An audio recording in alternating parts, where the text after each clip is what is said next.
So, You mentioned when you first decided to live as a gay man that you found out about gay nightclubs, and you mentioned the gay scene in Atlanta, which of course you didn't know about before. And you said something, and I'm not sure if it was intentional. You said there were these lawyers and doctors and all these people who right. seemed like decent people.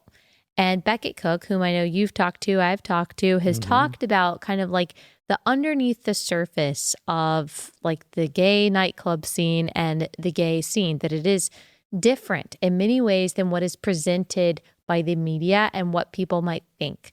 And Christopher Yuan has made similar comments on the show. Can you talk about that? Yeah. And it's a, it is a, I just want to say it is a horrible lifestyle.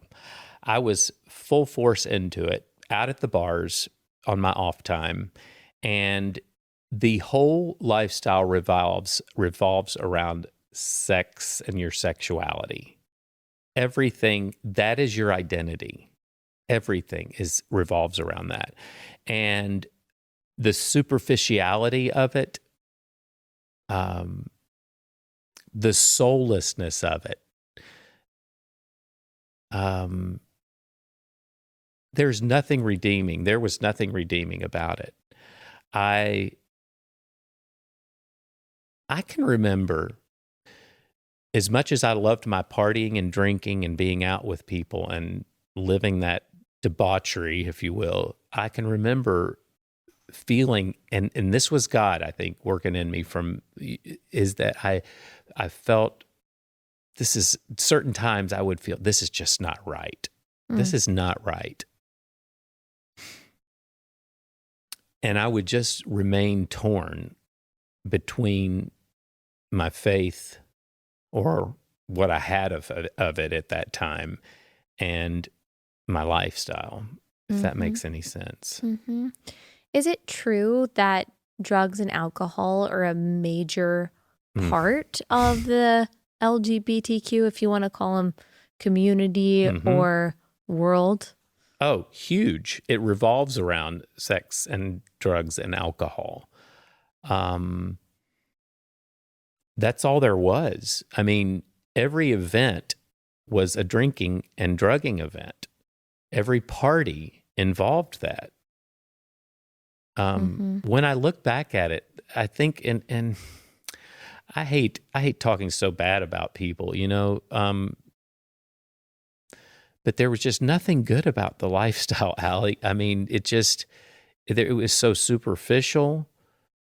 God certainly wasn't part of it. He wasn't involved in anybody's life. There was so much resentment with gay people and church.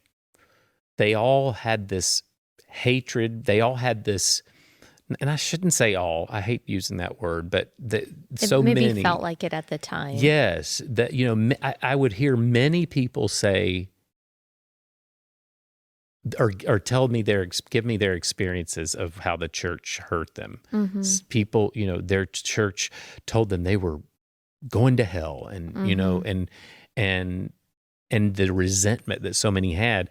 Oddly, I never, in my small little town, I never had that experience. I had the best experience in church as a kid. Yeah. But I don't deny that they did. I don't deny that some people had that experience, because, you know, it happens.